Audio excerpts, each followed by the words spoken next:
Welcome everyone to Straight from the Paws. Today I'm very honored to have one of our own from the city of Fall River, Officer Kevin Lopes. Thank you for coming, Kevin. Thank you for having me.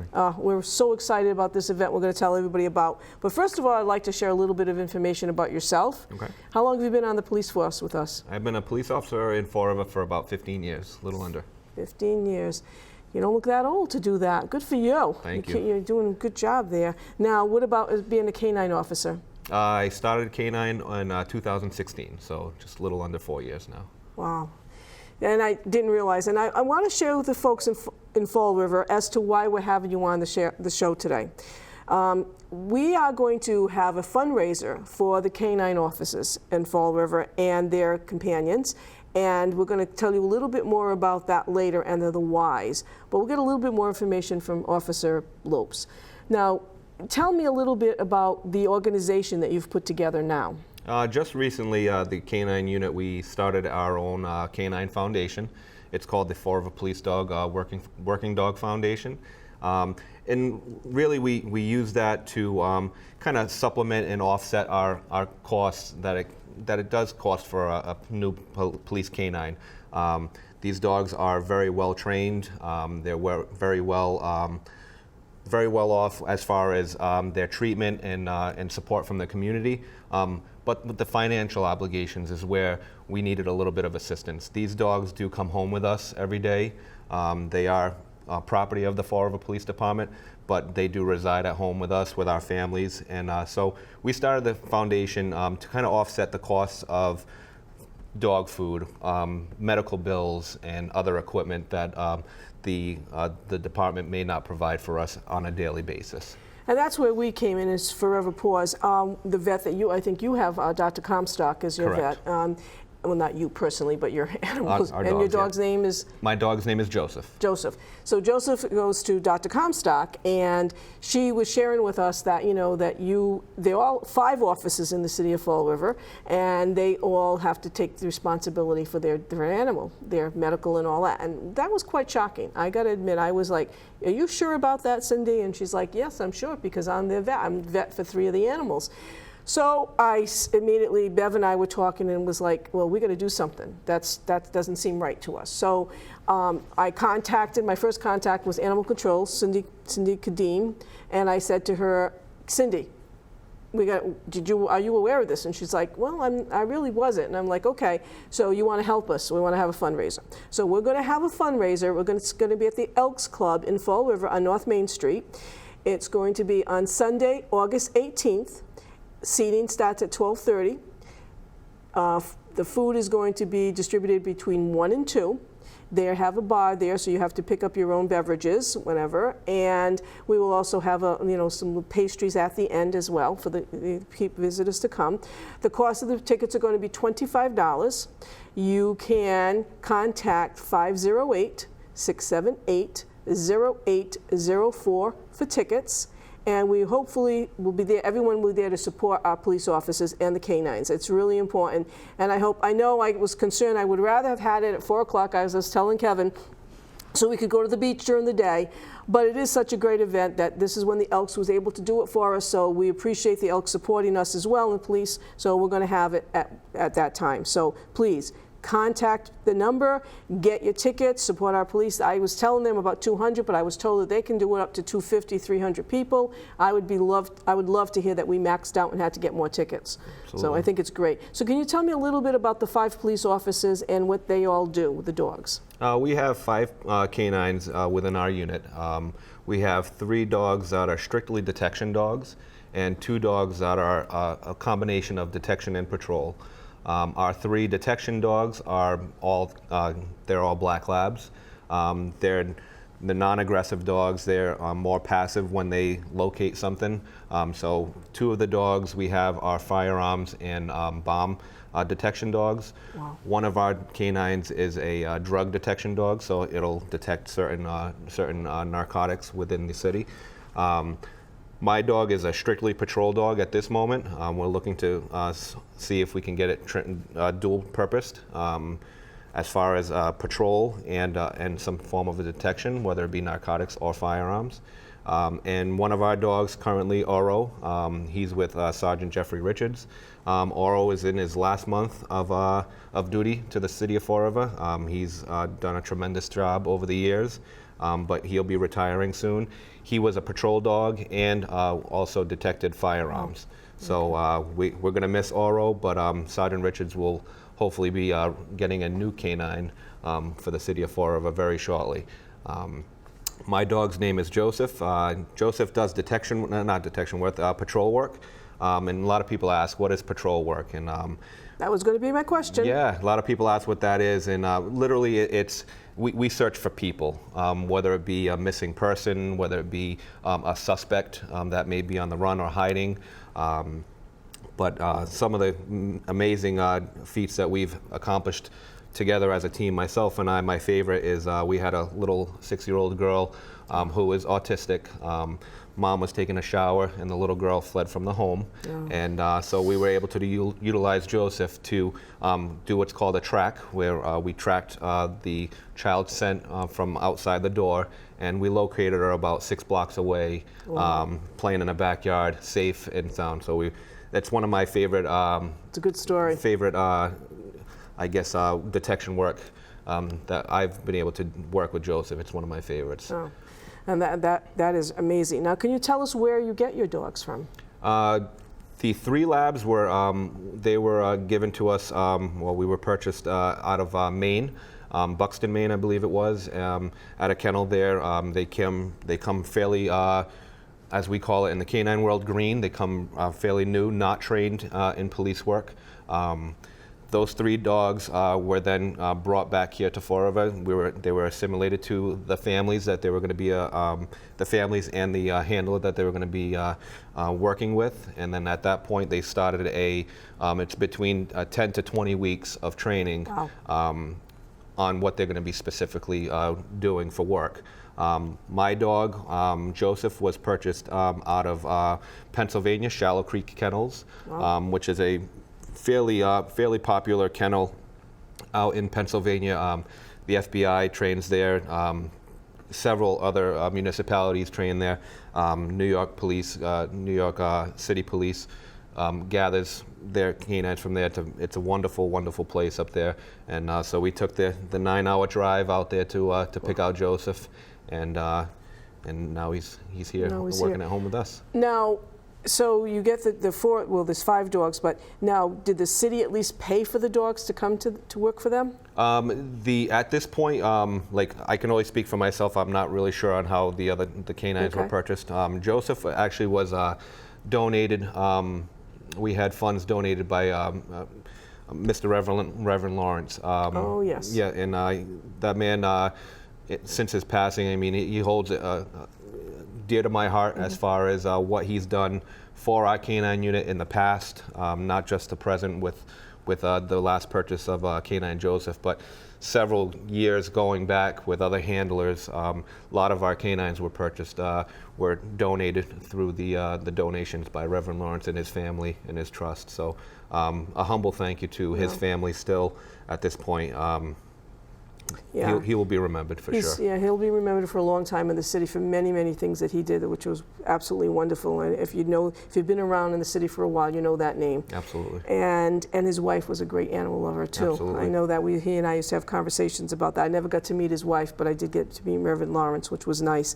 Now, let's talk a little bit about the foundation that you've set up, or not you personally, but all 5 of you, I'm assuming, correct. Together. Can you tell the audience a little bit about the foundation? Again, the foundation was started just a little over a year ago now, and it's just an opportunity to assist not only the city of Fall River with funding these canines, because it is a very expensive venture to run a canine unit, but we needed it for subtle stuff. Let's say, for example, I carry several different what I call waist leads or leads. They're leashes. Those leashes over years of, over a couple of even months of training, a lot of times they fray and stuff like that. Okay. So to ask the citizens of Fall River or the city of Fall River, including our administration, to continuously dish out funds to pay for that stuff. A lot of that stuff does fall on us as handlers.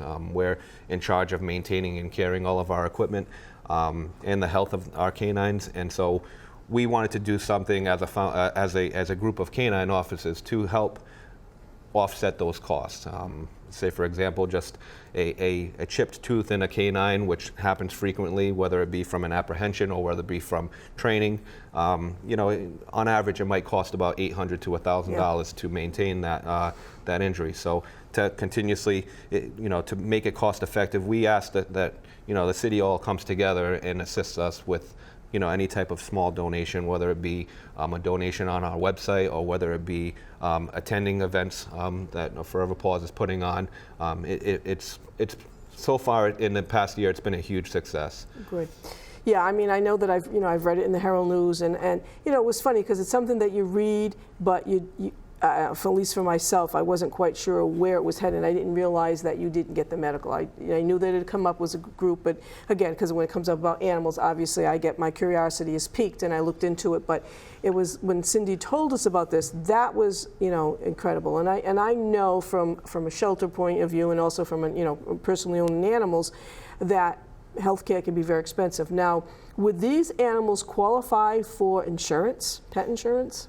I believe so, and I believe that's one of the things that we're currently looking into at this point. Yes. No, that's good because, you know, and I'm sure that the vets that you work with give you a decent, you know, rate. You know, not the same thing that we're going to pay if it was an individual animal, but still they have to make their money at the other end. You know, you'd like to look at that and say, well, you know, they should just give their services for free. But, you know, once you start doing it for one group, then you got to do it for another and so on. And I understand that, especially like with Forever Paws. We don't have our own vet, as we explained to you, but we do, you know, we contract out to several vets, and we have someone that comes in on a weekly basis for us. So that helps. So tell me a little bit more about the dogs. And I know that they're not your dogs, but the labs that, you know, for the drugs and all that. Do they utilize them a lot in the city? Unfortunately, yes. Unfortunately, I know. With the obvious epidemic that's going on, not only in Fall River but across the state and across the country, these dogs are constantly being utilized, whether it be for a motor vehicle stop where there's suspected drugs. You know, there may be probable cause that there's drugs inside the vehicle. Rather than having an officer going and risking being poked by a needle or something like that, we will utilize the canines for a lot of those situations. Or now, of course, we've been trained where there's a lot of hiding spots within vehicles. People are actually modifying vehicles, so stuff that us as a human, we can't really detect that, but with a canine and his muzzle and his ability to smell, we'll be able to detect stuff like that. Also, two of our dogs, like I said, are firearm and bomb trained. Obviously, with the recent incident, not only a couple of years ago, here in the city of Fall River, we did have an explosion where we had an IED set up within the city, and so since then I've actually been on calls with our canine officer, Jeffrey Otto, who came in and found a suspected package very similar to the one that was used, and we were able to successfully utilize a canine to have the ability to say, all right, there is nothing of explosive or firearm related in that package. So yes, we have used the dogs quite a bit as far as sadly, the detection. but yes. True, unfortunately. Correct. Now tell me a little bit about the training. Do you go to training with, I mean, obviously you have to be trained as well as the dog, so how long are you involved in the training process versus with being with the dog actually? Yep, our initial training is about 16 to 20 weeks once we first get the dogs. Once we are certified in our whatever we're going to be trained for, let's say, for example, myself as patrol, 16 weeks of patrol work. Once we do that, we have what's called in-service training each month.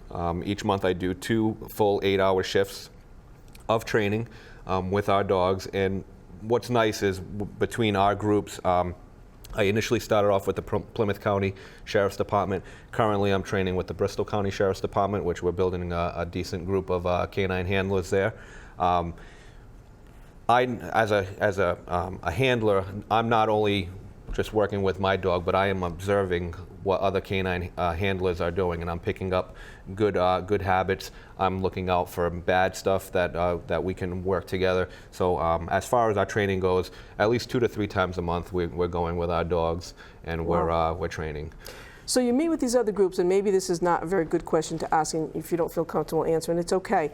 But I know that the city of Fall River, that, like I said, we don't pay for the medical, and I am surprised as a citizen that we don't. So are there a lot in the area, like let's say our sister city, New Bedford, do they pay for their canine animals? Do you know? Do you know what? Just to be honest, I don't know what their current situation is as far as that. Me personally, we have three canines that go to the Fall River vet. Myself, I've been blessed with several things. I have a company in Cat's Pet Supply, which does supply dog food to several of our dogs. So that's a donation in and of itself. My dog Joseph does go to the Swansea Animal Swansea Animal Hospital over on Route 118, and they're phenomenal over there. They care for all my home pets as well. Sure. But with Joseph, I mean, if I go away on vacation with the family, they are very accommodating and helpful. Nice. So there are, although there are certain situations where, of course, like you had mentioned, these are companies that need to run their business properly and provide the care for our dogs.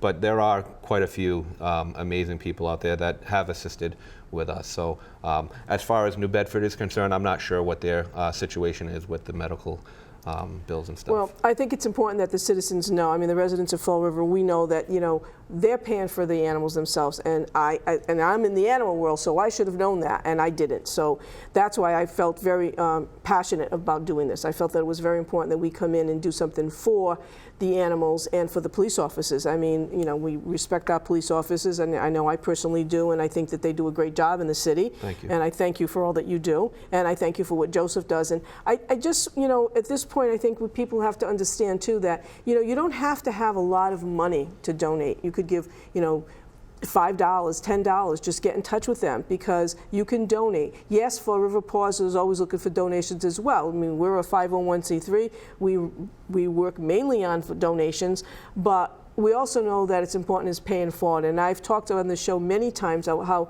in Fall River and the areas that we now serve as Fall River, which I'm glad we finally have the Fall River contract, we have New Bedford and Westport. But we believe in paying it forward. And I think that when you give, you also receive. And I think that's very important for people to understand. So if you have some money, or if you really want to come to our fundraiser, we'd love to have you. I also think I mentioned, or perhaps not, we're going to have a 50-50 raffle.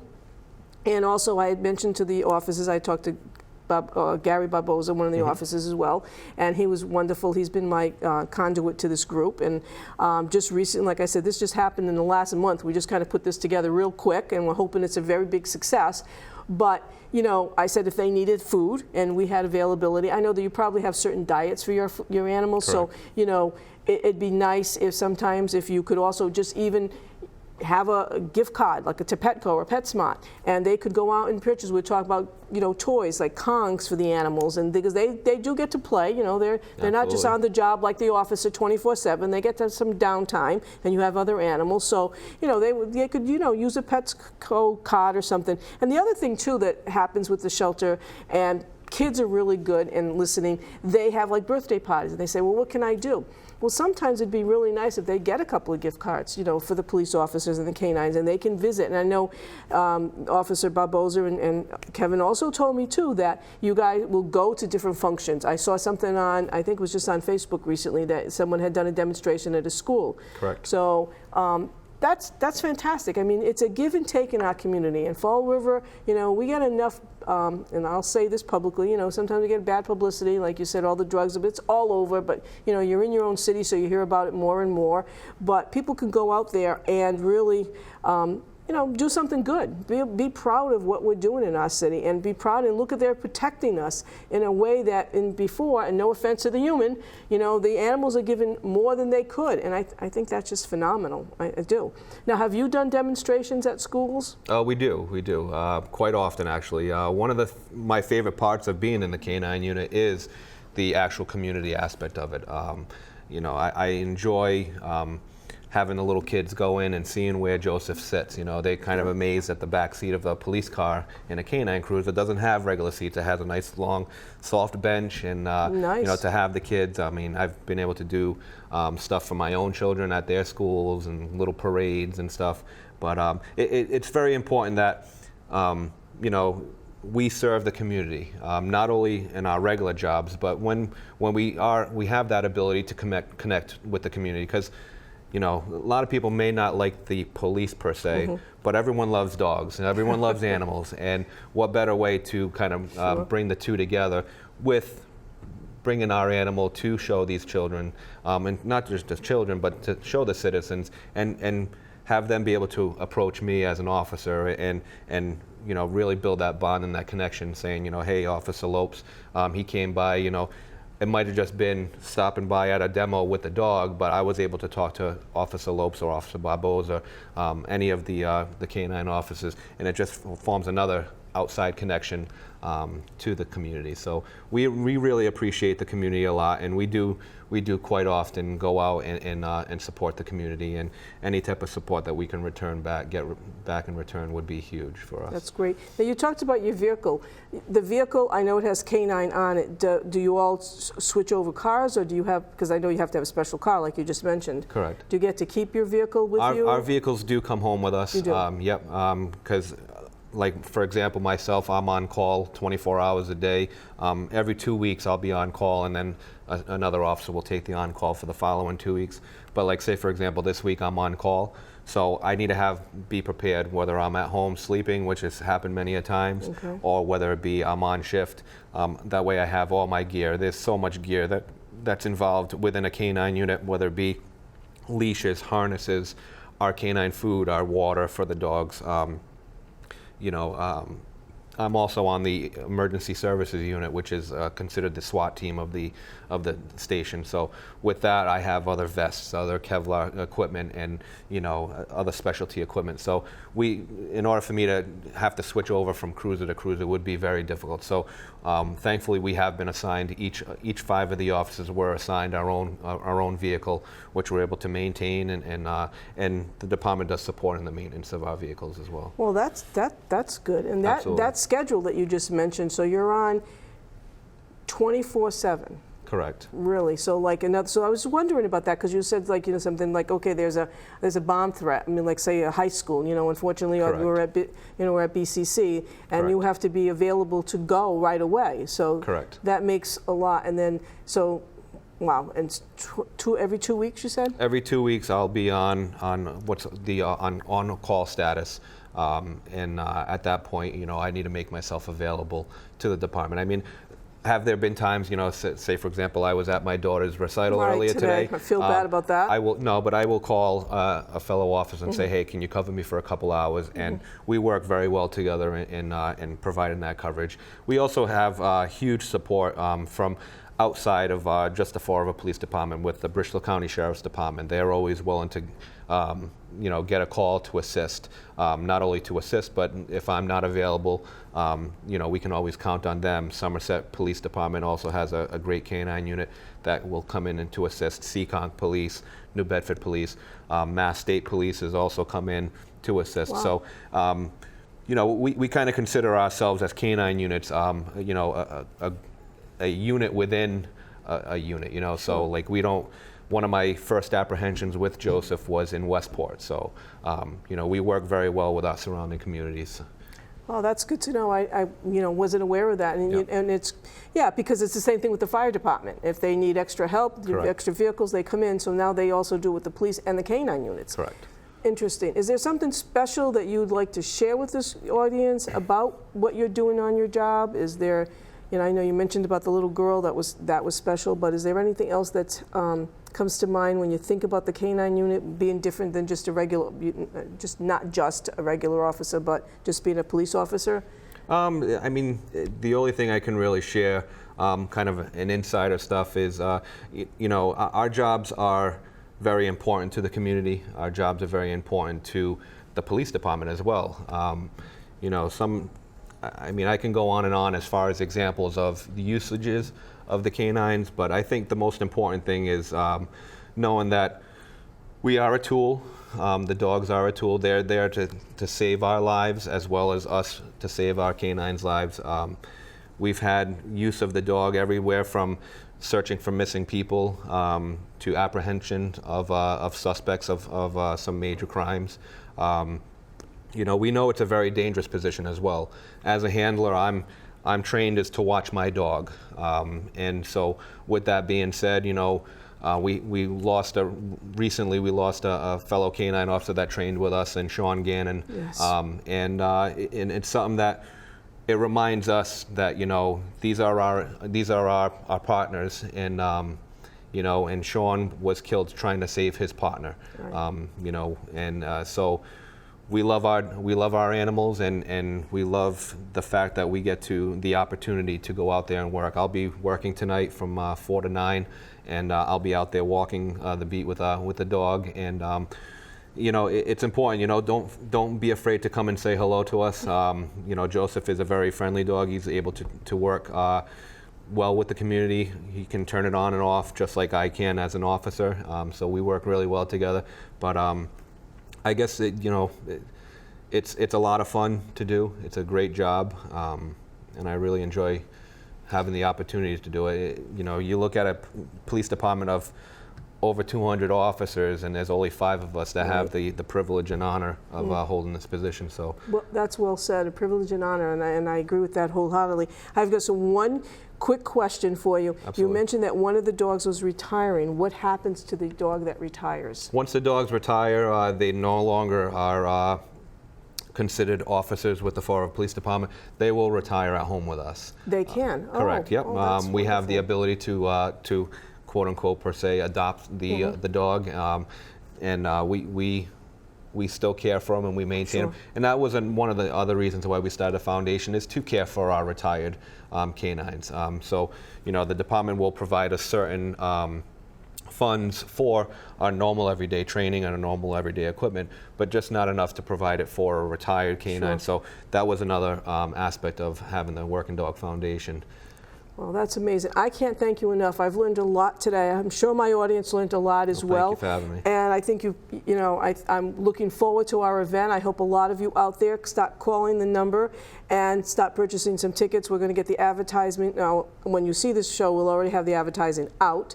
But I want to just thank everyone in the audience, and especially the officers, all 5 of you. Thank you so much for all you do in protecting our city and taking care of the dogs, because I can tell that all of them, I got to meet them yesterday to do a photo op, and it was fantastic. It was just so excited to meet with all of them and the officers, and just to get to, you know, just to say hello to the animals. And the people, my staff was coming out. They all wanted to come out and meet the animals as well. So just to make sure they know that they'll be able to meet the animals as well. Yes. We will have all the canines there with us. Yep, we'll have the canines to come at that event. That's correct. And hopefully, well, somebody's got to work that day. Somebody will be on call, but we'll appreciate that. All right, folks, I want to thank you all for viewing today, and I hope you really come and attend this clam boil at the Elks Club. Thank you very much, and have a great day.